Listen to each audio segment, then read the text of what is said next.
External Audit Services. Absolutely. Well, thank you and good morning. This was actually, a committee was created as a subset of the Finance Committee, the External Auditor Selection Committee that was approved by the Commission a few meetings ago. The need was to select a new auditor. Our contract was up with Crowe, and so per the state's requirements, that committee had to be led by someone from our governing party, which in this case is one of the lucky 7 of you. And so Mr. Music drew the short straw, and so we had him as the team lead, and so I'm actually going to stop talking, turn it over to him, and let him make his recommendation to you as the committee. Thank you. Thank you. Yeah. Good morning.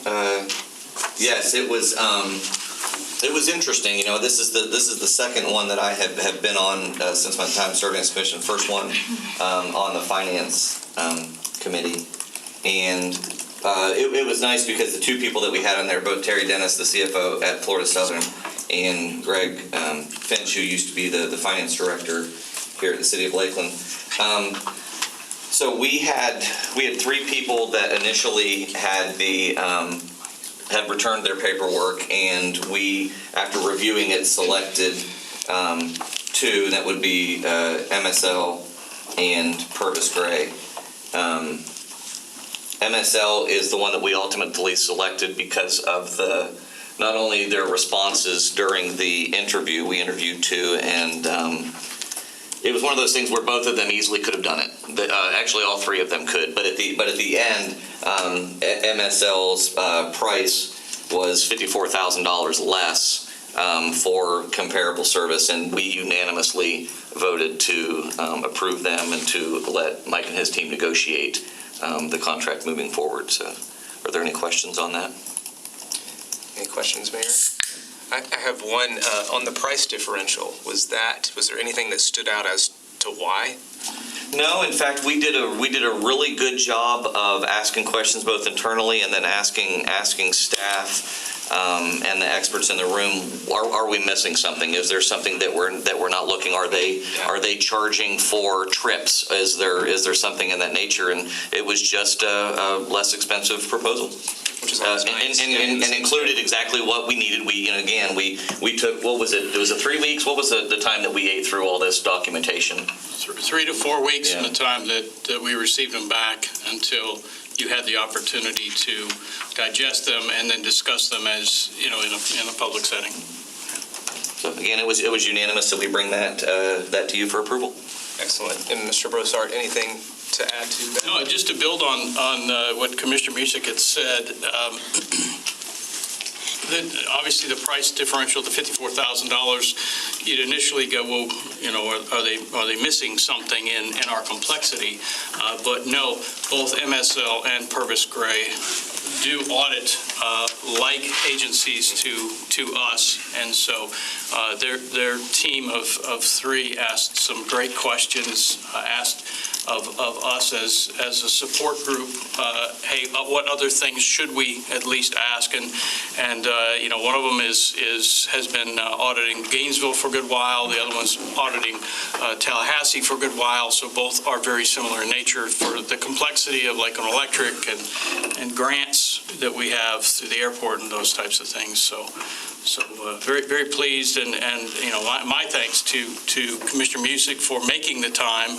It's a thankless task to be asked to lead a committee like that, and especially when it's not necessarily in your wheelhouse. And so my thanks to all 3 for their Absolutely. Thank you, Commissioner Music, for being the lead on this project. Do we have a motion to approve? So moved. Second. All those in favor? Say Aye. Aye. Motion carries unanimously. Thank you. Thank you. And that ends our committee meeting. And I think that's all, right, Mr. Brossart? Yes, sir. Okay. Thank you. Mr. Bruce. Whoa, I looked for my dad. Hi everybody, my name's Finn. Today I'm asking... I thought you were ventriloquist for just the smallest moment. Emily, what you got on those feet? I I got my Serenas I on. thought you were wearing your Serenas. They look good. I know, right? Let me get a gander. Thanks for the respect, man. I noticed them. Oh, yeah. Yeah. Sweet. Oh, now we all have to sign.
And nice to see everyone this morning. Hey, magic, it's working. Thank you, William. You're the best. Our meeting begins with two presentations. One is Public Works on strategic implementation of lakes and stormwater projects, and then beautification awards.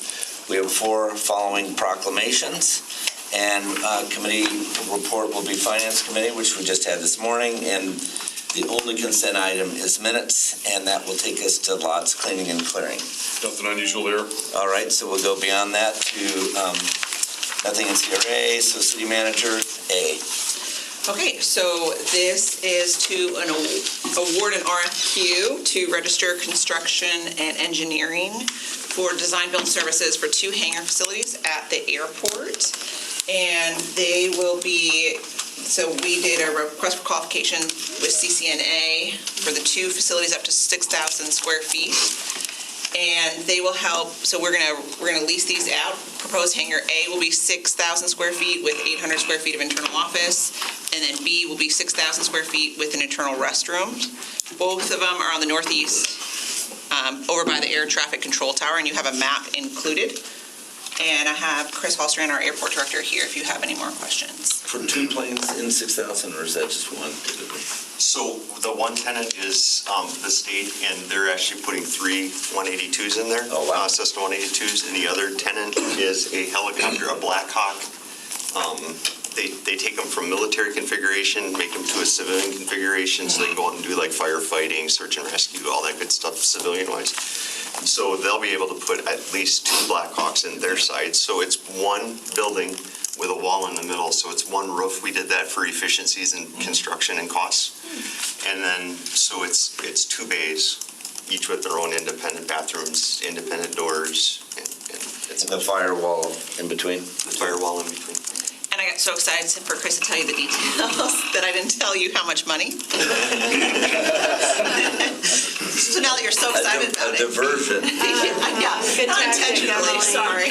So these are going to be paid out of the capital improvement bonds, $1,708,760. And then the available budget of $191,240 from the Airport Capital Improvement Fund. So it's the not to exceed of $1.9 million for the design and construction of the 2 hangar facilities. Is the 2021 C bond for just the airport? That C is for them, yeah. So I can explain the bond a little bit. When we went out to bond, we had several projects that we were going to do. And this kind of goes back to what the airport kind of always does. If we have a dilemma, we shift gears and move in another direction. So what happened was we were supposed to change the curtain wall, the glass around the building number 3,200. And that project came in at over $4 million. It was estimated at $1.6 million. So when we bonded, of course, we went for 1.6, not 4 million. So we were unable to accomplish that project. So what we did was we reevaluated what our needs of the airport were. And one of the needs that we have is space. We are very space limited. I could build 4 of these hangars and have them built before they were built, before their construction was complete. So we shifted gears and worked with finance to appropriate to make sure that that money could be used for hangar builds. 1.7 can be used for hangar builds, and then we are taking just shy of 200,000 out of our capital fund to fund the remainder to 1.9 million. Commissioner Music. Chris, when on your last statement where you were talking about, you know, if you build it, you've already got it at least out, right? I mean, Yes. Is that still an ongoing issue, concern, availability? Yes. Okay, so are we not building then more because we want to kind of control growth, because we don't have the money to be able to build them up front? What's the reason that we're kind of stymied on the cost? So right now, there's a couple of reasons, actually. I would love to go out and build 5 of these right now. If I could do it, I would do it. But it's financial. One, in paying debt service, we have to be able to pay our debt service for an enterprise fund, so we operate as a profitable business in a sense. And the other reason is the cost of construction and materials right now, as you probably are well aware, are astronomical. We built a hangar a few years back. It was $126 a square foot for this hangar to be built. We're looking at $170 a square foot to build this facility, and it's just a couple years later. So cost of materials and construction, inflation, you name it, impacts what we're able to do. The other problem we have is, we have to be charging enough to pay our debt, right, and maintain the building. And the problem with doing that is your square foot costs then, of course, to rent the building go up astronomically, which then takes some of these smaller businesses that we really want to nourish and help grow. It takes them out of the picture because of affordability. Okay. So there's a balance that has to be struck there to build these hangars. We're in talks with 2 other companies right now that we would never hesitate as a city to build a building for. But it all comes down to cost of per square foot of construction right now is astronomical. And the other thing that's really good about us building facilities, we're a little over 2 million square feet of facilities at the airport right now that we lease, that we own and operate and lease and maintain. That's the future revenues of the airport, right? By maintaining and growing our buildings, that helps us sustain future revenues for the future of the airport as well. So it's a balancing act with the cost of construction is the biggest hurdle that I have right now. So if we're looking at, we have 1 million square foot of leasable space, and then we're continuing to build. If we were to look at a Tiger Reed 10,000 foot view picture of it, how many square foot more could we build without impeding on our taxiways and runways? Do we have room for another 1 million? Yes. Okay. We do. It's kind of broke up, and it depends on the business. Like we're talking about MROs. We're constantly trying to get a maintenance, repair, and overhaul facility at the airport for narrow body aircraft. That facility itself is going to be, 400,000 or 500,000 square feet, right? We've put proposals in with many companies that want to bring 500 employees here to the airport that are looking at that they want to have 300,000, 400,000, 500,000 square feet. One was 900,000 square feet that we put a proposal in on. These come through the state, through the economic development of the state, and we put these proposals out, and they will neither come or not come if they, they don't like the proposals. That's excellent. Good. Well, thank you. And I'll note, in the last week, I've turned down 3 different jet operators that would like to have space at the airport because we're 100% full, which is a great problem to have. We are healthy and 100% full. We have long-term tenants.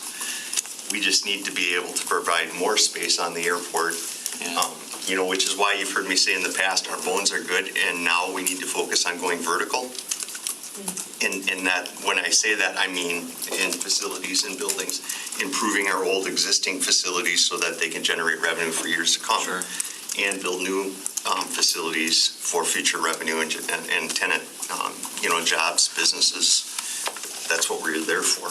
We're there to serve the public and make sure that there's jobs and opportunities on the airport. Well, that to me is one of the greatest things about it being an enterprise fund is knowing that, that we've got to take that a little bit differently than some other aspects. So thank you. I think it's funny because I say to a lot of folks, we're at the government, we're here to help, and we're an enterprise fund, so we're kind of business too. And they laugh because that's how we operate, is with a business thought. But to Commissioner Music's point, if you get down to $120 a square foot costs again, it would seem reasonable to start to do some of that build out, even if it's speculative. Absolutely. A speculative hangar, this was a speculative hangar. We did not have 2 tenants in hand when we started discussing building this hangar. And I've had 4 people who said, well, I would have taken that spot. I would have taken that spot. I would have taken that spot. Well, see, the business side of me says That's what I'm thinking. 170 But it's cost, right? I mean, the hard part is we can't be charging for an for a hangar $18 to $20 a square foot unless you're the federal government and you're NOAA and you pay much more than that for their new facility, right? The cost of their facilities were, astronomical. They pay a large square foot. The federal government is okay with that because they know what they have and it's a government entity. But when you get a private business owner like the Blackhawk Company, they're an established business already. They've been operating out of other people's hangars, on a shoestring to be a business. And now they've secured some contracts and they need a home. Mm-hmm. We want to be that incubator for them. Sure. And, this hangar that we're building at, 5,000 to 6,000 square feet is only probably going to be good for them for 5-6 years. And then during that time, we're working with Space Florida and other agencies to try to figure out a plan to grow these businesses into larger employers and larger businesses on the airport. So, we're there to support business and good business and good people. And we turn people away all the time. Commissioner McLeod. Thank you, Mayor. Good question, Commissioner Music, and good discussion. Chris, this is, it's a good airport update. And so while we're talking about that, this isn't, my question isn't related to this agenda item, but commercial air service. We haven't talked about that in some time. Is that something still viable? Are you still getting interest? Are we, just anything you can share on that? So the airport is actively pursuing airline service. Adam has been going out to the conferences and meeting with airlines, and we've had several visits in the last couple weeks. And I would say that, you know, one of the things that we are looking at as a service that's going to provide service to the community. You know, the airport is really healthy. We do a great business out there right now. Today, as we stand, we are profitable. We are healthy. So airline service, when airline service comes to Lakeland, it needs to be the right partner with the right deal, right? And one of the things that I say all the time in meetings with airlines is, we are not going to lose money as an airport to provide service. We want you to be a good partner. If you believe that that your services here at this airport are going to provide benefit to the community, we are here to make sure that you can operate, but we are not going to lose money as an airport. And we've been working on that very diligently, and there is more to come. Thank you. That's good. It's helpful to hear. Yeah. Great. Any other questions? All right, and you're finished and no verbals? Yep, that's it. And there was a map in case Commissioner Reed would like to see it. I have a thumb drive in my pocket. Yeah. Just in case. Of everything at the airport. Okay, that brings us to first reading 6A1. Thank you. All right, the first ordinance for consideration is a rezoning of the old Summit Insurance property out off of Commerce Point Drive. And you know, really the change here is from straight O2 office space zoning to a plan unit development. This property, Commerce Point Drive, was the home of Summit Consulting, which of course just moved downtown. And so to provide the owners with enough flexibility to be able to continue to lease and market the property, really the intent here is to recognize the existing infrastructure on the site, the current layout. There are no proposed modifications to this office park, but instead it's really looking at the set of uses that would be allowed under the PUD.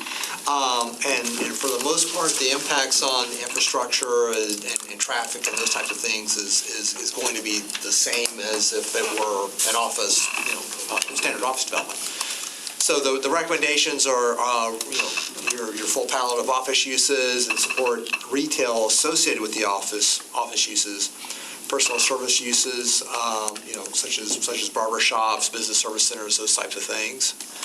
We'll do that one last slide just a little slower, just for a second, please. And so because of the demand for child daycare centers, adult daycare centers, those types of institutional uses would be allowed. And then communication studios and utility and essential services. Thank you. The site development plan would be adopted as part of this ordinance, and it's really just the existing layout. The development standards, landscape buffering would be just really what's currently contained in the Land Development Code today. And then for a change of uses for the existing tenant spaces, a change of use from the current most recent use to a different use may necessitate a change in occupancy group review.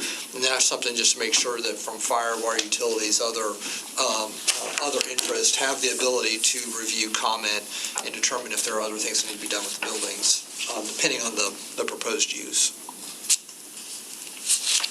So really, that's all we had on that one. The Planning and Zoning Board unanimously approved this staff's recommendation. Any questions on that from anyone? Next. Next is a proposed conditional use for a couple of duplexes on about a half acre on the west side of Lakeshore across from Town Center. So the subject property is west side of Lakeshore, just north of Parker Street. Because the site is located within a multifamily MF22 zoning district, to have allow for duplexes, you've got to have a conditional use applied to that property, which is what the applicant is requesting here. It's directly across, as Palmer said, from Town Center, and this is just a tour of the site. Looking across the street, up and down Lakeshore Avenue. And the proposal here are two duplex units, front-loaded garages on Lakeshore Avenue. They've worked very well with staff to make sure that this layout complies with the Land Development Code. And so this was another one that was approved unanimously by the P&Z Board. And fills the lot nicely. It does. And too small for a multifamily. It's really, we haven't heard any, it's really too small for that, and that was one of the issues that when we went through concept review, was just trying to figure out how to fit in parking and driveway access and everything else. And so really the best fit ended up being Questions or comments? None, next. All right, next is a proposed PUD zoning for some property on the north side of Pipkin Road, just east of the Geico facility. So this is an interesting site in that it was annexed back in 2000, I think it was 2008. Has been assigned a business park land use, but no zoning. And then around it in 2017, Richard Lefroy and Central Florida Development received zoning approval, PUD approval for the property surrounding the site, business park uses and supportive retail and services.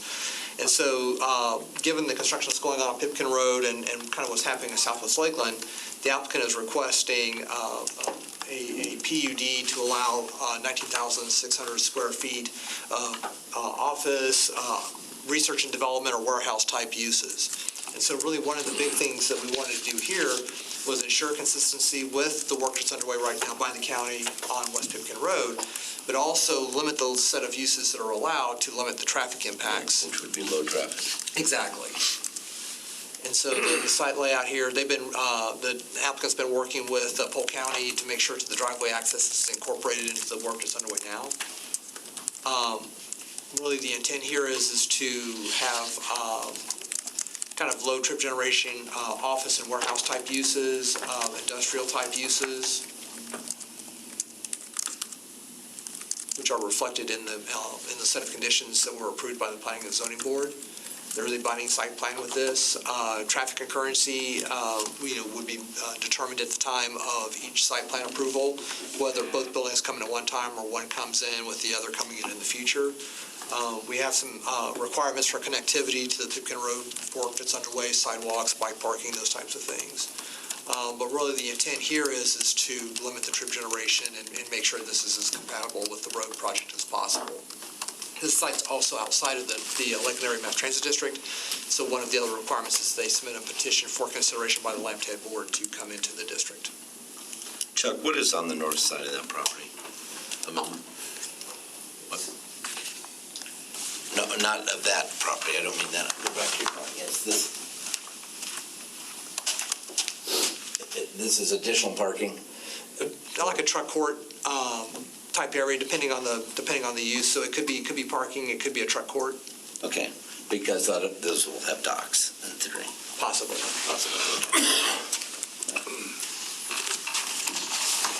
Any questions on that one?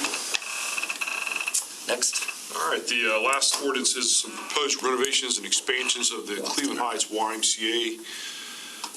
So as you may be aware, the YMCA is getting ready to embark on a major expansion project, adding a 41,000 square foot field house, as well as adding 4,000 square feet to its child care facility. The location, I think most people are familiar with, is at the intersection of Westover and Cleveland Heights, just north of the Polk Parkway. The proposed layout plan would actually also include a major reconfiguration of the existing on-site parking facilities, as well as adding 135 parking spaces to the site. The proposed field house would be adjacent to Cleveland Heights Boulevard, just to the west of the existing facility, and then the child care expansion would actually take advantage of some existing overhangs on their existing building, close that in, and incorporate that into their overall child care building. The site would also would be modified to remove the driveway on Cleveland Heights Boulevard where the field house is going. The existing driveway on Westover would be shifted, the western driveway would be shifted eastward to be further away from the Cleveland Heights intersection, and then the existing eastern connection adjacent to the wetland would remain in place. The YMCA several years ago actually worked very closely with the city to dedicate right-of-way in support of the Three Parks Trail West project, which will be under construction later this year as well. So the Three Parks Trail West will come down Cleveland Heights, turn, and head east on Westover back towards Peterson. So this is really kind of becoming, everything is really starting to come in line for this recreation hub.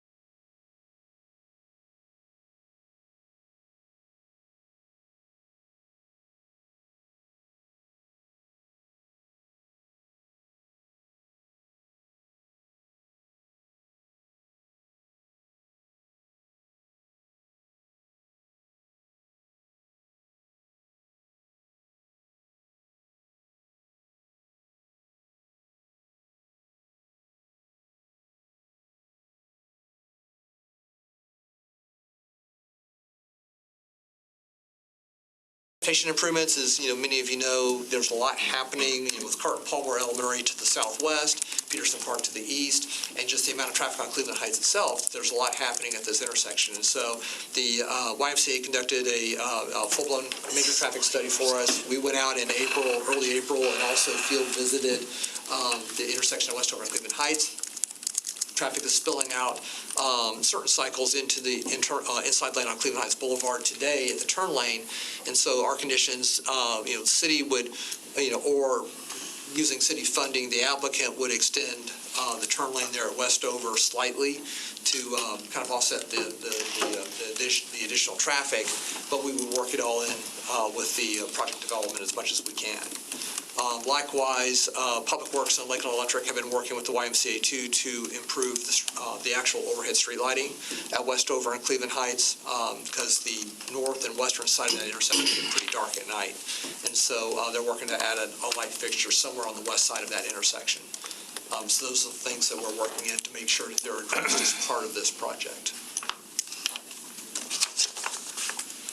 So that's... Any comments or questions on that, Commissioner Music? Chuck, initially, so when I look at the building that's there, how far is that offset from Cleveland Heights? Oh, gosh. Doesn't seem like it would be. It's probably, I think it's like 15 feet, somewhere in that range. So 15 feet from, say, the sidewalk that's there to a 30-foot building that's not going to be too big of a structure that close to Cleveland Heights? With the landscape buffering, and as long as the architectural, not necessarily the transparency requirements for the windows, but the architectural enhancements, it should blend in rather well. One of the other things that certainly the applicant's going to be working on as well is that there's a major DOT drainage pipe that runs through this area as well, and so there's a lot of additional coordination that's going to happen with them. But we're comfortable that the building layout as shown here isn't going to be overly intrusive to Cleveland Heights. And we didn't have anybody at the P&Z meeting that had any issues with that, no. I mean, and again, anybody that's there, we're members of the Y, so anybody that goes there, it's one of the most highly used facilities around, so I think it's a great scenario. I just wanted to make sure, because that's a big building really close, so. It's a substantial change. Yeah. The value of this is that although it is a very widely used Y, it is a very tired Y. Yeah.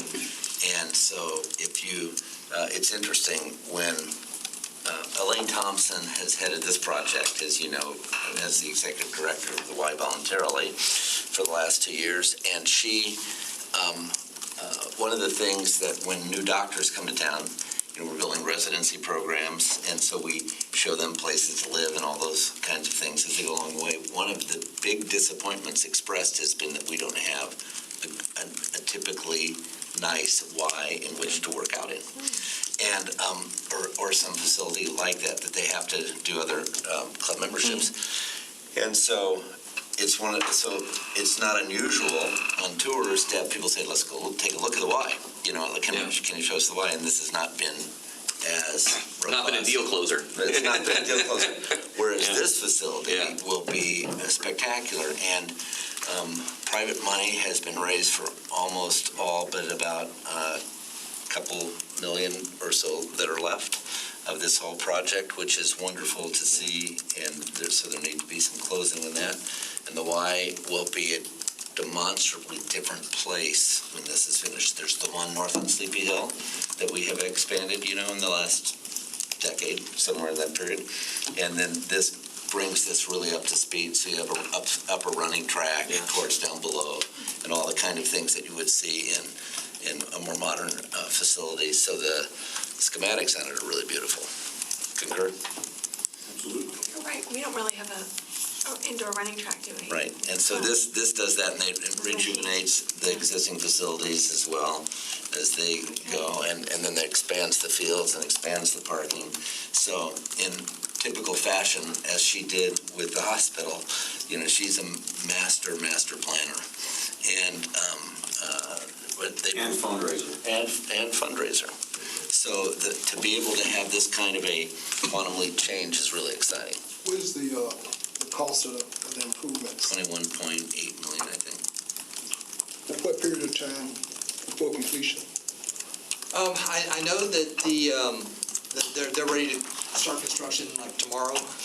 So really, as soon as the zoning's approved, if approved, they're ready to move forward. So I haven't heard a definitive timeline. It's probably over. It's probably going to be over a year. It's a phased project. Phased project, and so we can get that additional information for you. Yes, Commissioner Glenn. Yeah, and I agree, this is exciting to envision what this facility will be, what it will provide for the community. Chuck, the Three Parks Trail West project, remind us again where that goes? It's my bike path. I know, but the expansion. It starts at right there around Robin Road where the trail narrows back down to the sidewalk, and turns the corner into down Westover and stops right about midway of the YMCA's frontage. There'll be a crosswalk to connect to the sidewalk that continues back into Peterson Park.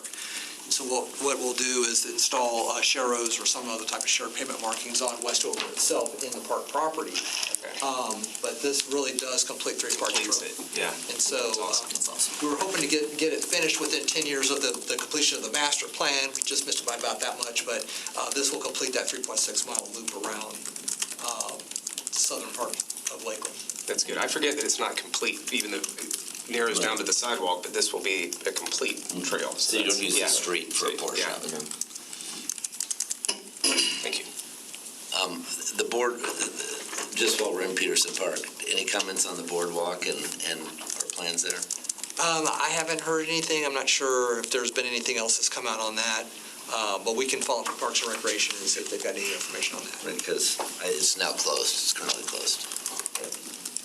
And that's an example of a boardwalk in the middle of a very wet woods that is 10 years old, maybe 15. 20, No, it isn't. the part that Richard Baker's having to assess, I think that part is almost 20 years old, 18 Really? years old. Yeah, Bob said it was one of his first projects he worked on. And it's a beautiful run through the woods. It's just extremely wet. Yeah. And it's been hard, and that's expensive to repair. They're trying to get prices right now. I'm doing it right. Okay, any other comments or questions on that? Exciting. Yeah. Next. All right, I have the resolution formally adopting the lots clearing and clearing equalization rule. Then for informational purposes only, the legal fee report for the last quarter, it's about $100,000 less than the similar quarter in FY '22. That is going to change in the next quarter because of the Duke Energy condemnation lawsuit. So you'll see a larger sum. The good news about that is that will be reimbursable by Duke once this is concluded. The next item, and if you don't have any questions on that, is a task authorization with RJR contractor for a new fence out at the 7 wetlands. Alex, you want to summarize that? Sure. Good morning, everybody. This is a task authorization with RJR Contractor LLC for the replacement of the north boundary fence at 7 wetlands. The existing fence is slowly deteriorated due to age and needs to be replaced. The fence runs approximately 4,138 linear feet. Can I put it up on the screen so you can see it? Oh, thank you. runs 4,138 linear feet along the northern boundary of the 7 wetlands that separates the property with Eagle Brook. RJR will remove the existing fence, install the new chain link fence in its place, and install a 14-by-6 cantilever gate to maintain access through Eagle Brook. Once started, it should take about 4 weeks. All services pursuant to this task authorization will be performed pursuant to the terms and conditions contained in the city's continuing contract that they have with RJR dated December 20th, 2021, and RJR's proposal dated March 9th. Total cost for this work will be $125,470 and is included in Water Utilities FY23 budget. And David Bayhan's here for if you have any questions. Who's the driver on this project? The driver being The us. motivator, yeah. So the fence, as best we can tell, our records show it as being 20-plus years old. We've had a lot of damage from storms. It's got a green coating on a chain link fence. It's just flaking off. It's just in really bad shape. So just years of wear and tear is the driver of the project. Okay. I guess what I said. Well, yeah, thank you. Questions? And this is 6 feet tall. Yes, sir. And the gate that is necessary is just for an access from Eagle Brook? It's a secondary or, another access. It does back up to the Eagle Brook Maintenance Facility. It's kind of it's sort of on the the right-hand side of the page, sort of the south, eastern corner of that, of the yellow line. And this is before we get to where the affluent comes in? This is very near where the influent comes in. Okay. Other, Commissioner Music. Do they remove it all and then put them back in? Are they doing it in sections for safety? Is there a concern there with having it exposed for a while? There's not a major concern, no. I don't know that we've really dictated how they'll do the construction of it, but there's not a concern because it's not going to be open that long. But I'm not sure if it's going to be phased, done in sections. I'm not sure about that, honestly. All right. Commissioner Simmons. The purpose of the fence, is it to border between the Eagle Brook and our property? Or? Yes, sir, it is. Yes, sir, it is. It was built, from what we can tell, it was built when the Eagle Brook Golf Course kind of came into play there, and it is the border between the Eagle Brook Golf Course and the 7 wetlands. Okay. Gives it some definition, plus little animals and stuff. And golf balls won't roll over, Right. So is it designed to keep people out or to keep people in? Well, that is the very hot portion of the walk around 7 Wetlands, is that piece right there when you are there. So there's no sun shading with the fence, but the on a hot day, that high piece is the portion that's probably the least comfortable. All right, so yes, Commissioner Madden, I'm sorry. Thank you. I just was curious, and this isn't on your slide, but as we're looking at the map, do you know, for a point of reference, how many acres 7 Wetlands is? I want to say 700, but I get that one mixed up with our northeast well field. So Well, sometimes when I see it, then I'm like, I wonder how big that is, and I'm looking at it in comparison to Eagle Brook Golf Course, and just think about like our conservation lands and stuff, how, many we have. So anyway, I don't think 1,600 it says? 1,600 acres. I mean, that's what the Google machine says. That's right. I did the same thing. With qualification, it's 1,600. That's big. Okay. It is big. Because you look at it and you're like, wow, it's really big compared to the whole Eagle Brook Golf Course and community. How many releases have we had to do to the Alafaya River during the course of the year out of that, too? Oh, gosh. Well, you're asking me a bunch of technical questions. I don't know the answers to it. So, we have recently held back some water, but with some of the recent rains, I'm not sure we're going to have to release. I don't think that we were releasing for a little while, but we've stopped that, I believe. So, yeah. Good. Excuse me, Mr. Mill. Yes, Commissioner Simmons. So explain to me what you mean by releases. The goal of 7 Wetlands ideally would be that you could absorb everything into the water table filtered by those lakes before you'd have to release any overflow to the Alafaya River, which helped does our part to try and absorb our Our own stuff. our own influence. So the wetlands are set up in cells, and so the water flows naturally down grade. And as it's going, it's having biological treatment, through the nutrient uptake of the plants and whatnot. And TECO also takes a lot of our water to their power plant down south. And so when we're not releasing, it's generally being taken by TECO. But when we have an abundance of water, we will have to release some of it out to the outflow, which goes into the Alphi River. So we're 10 million gallons a day, roughly, of effluent that comes out of our wastewater system into these lakes. 10 million gallons a day. I mean, it's amazing to stand by this pipe that is the treated water and slightly chlorinated. You can smell just a little chlorine smell. And then it goes and it does natural absorption from that point on. It's a model of the state of Florida and how you can at least hope not to contribute to more red tide and the other factors that are causing those kinds of things. And we do a fabulous job with that. Thank you. There, Commissioner Simmons, on the city website, it shows the 7 cells and what happens in each cell, if you're interested in further with graphics. It's a neat place to Yeah.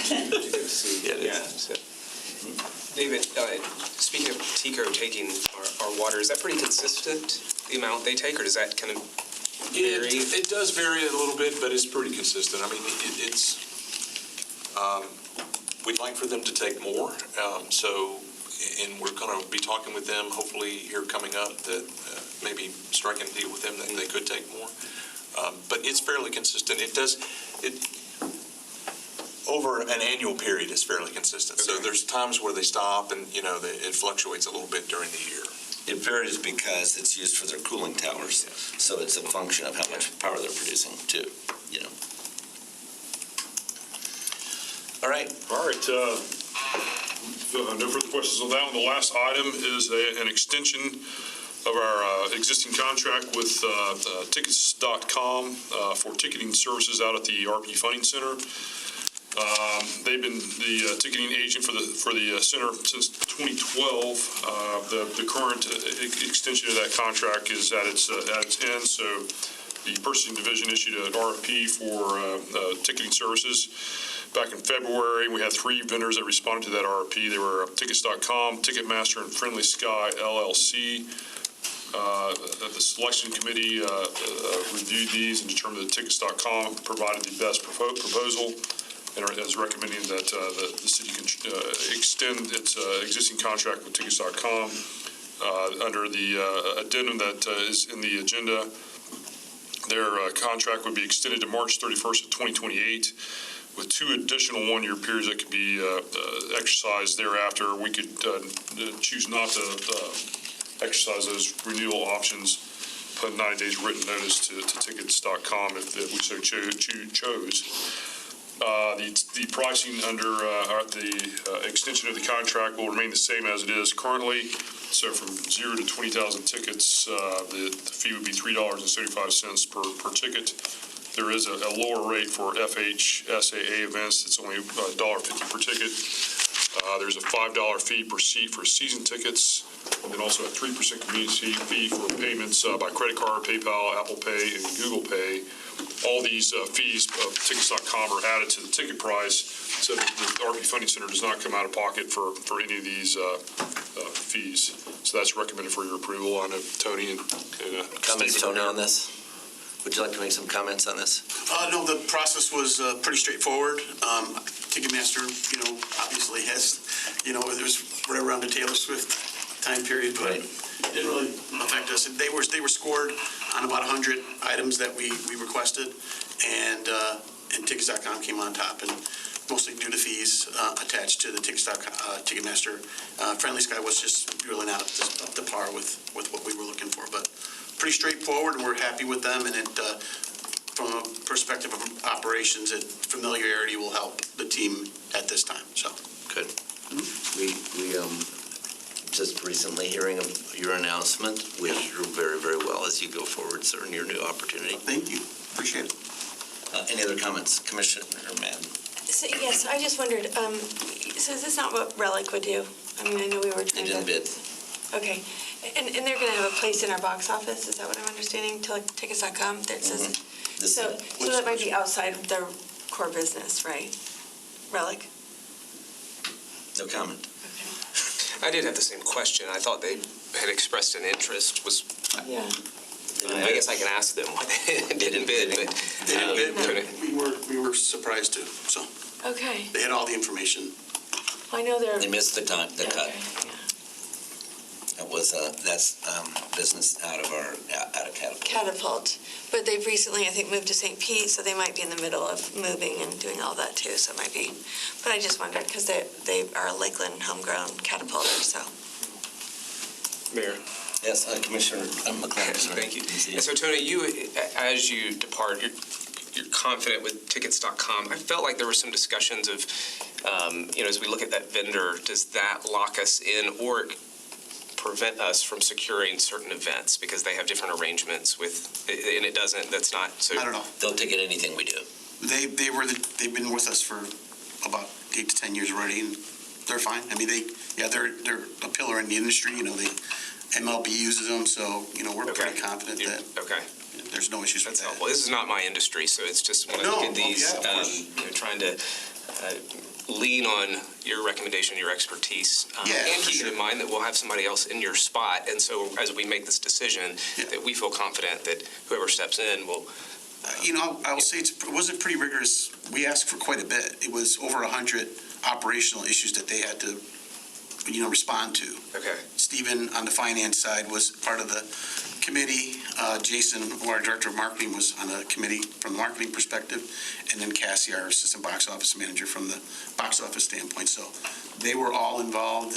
They're very familiar with the product. So we're very confident. There's no issues with any restrictions on business at all. Okay, it's good to know. Thank you. Just a quick note, they are financially stable. Major League Baseball owns them. So they have the full backing of Major League Baseball. So you don't have any qualms about their solidarity. Got it. Good to know. Thank you. Okay, anything else? Seeing none. We don't have anything else to talk about, do we? Fine. You don't even have anything to present today. Okay, any commission items that you want to bring up at all today? If not, then we're finished at 9:12. I'm going to just make a note of that. That's incredible. It's incredible. I'll see And all it my should be a comments. relatively short meeting. I'm gonna take extra time on Monday, though, I'm just warning you. I would just say, and the mayor was at the meeting, I think Commissioner Reed was as well, there's a PRWC meeting on Wednesday where the PRWC has approved the last steps towards the financing through that WIFIA loan, and we're also going to use some interim financing through Truist that will allow us to have some flexibility as far as locking in interest rates when the best time for that is. Which would take us, we're already at a 3.55 rate with you, but we could even lock it lower. Wow. If in fact interest rates came down. What's the length of that term? The term of the contract, so that is, I think. WIFIA is like 2058 or something like that, so it's a long term. It's long. And it enables you to get all of it done. Then you figure out how you price it back in based on your project size. But the agreement of the union and the unanimity of the entire cooperative is so wonderful to see when you consider where we were. It's really miraculous. It's one, and the issue is that there's trust. There's trust in what Swift-Mud has asked. There's trust in how it's being financed. There's trust across communities with each other. And it just took a lot of time to build, and now we can really make certain we have enough water for everybody in the area. And it's a massive amount of work to be done. Now, is the financing going to be financing in whole? Because it's a parsed out job over the next little bit. So are we financing in segments as well? Yes, Okay. that's part of the beauty of the WIFIA loan is that it's just a drawdown type loan. So perfect, only when you take perfect. something out do you start having to pay it back and have interest on that amount that you're drawing. So to that point, I was watching it, and of course, I don't know, when they were talking about, so because of that, what you just said, we're able to earn interest while we're not using it. But if the earned interest exceeds the amount that we're paying in interest, then that's called what? Something? A positive arbitrage. Okay, and which the is- positive arbitrage cannot, we, as a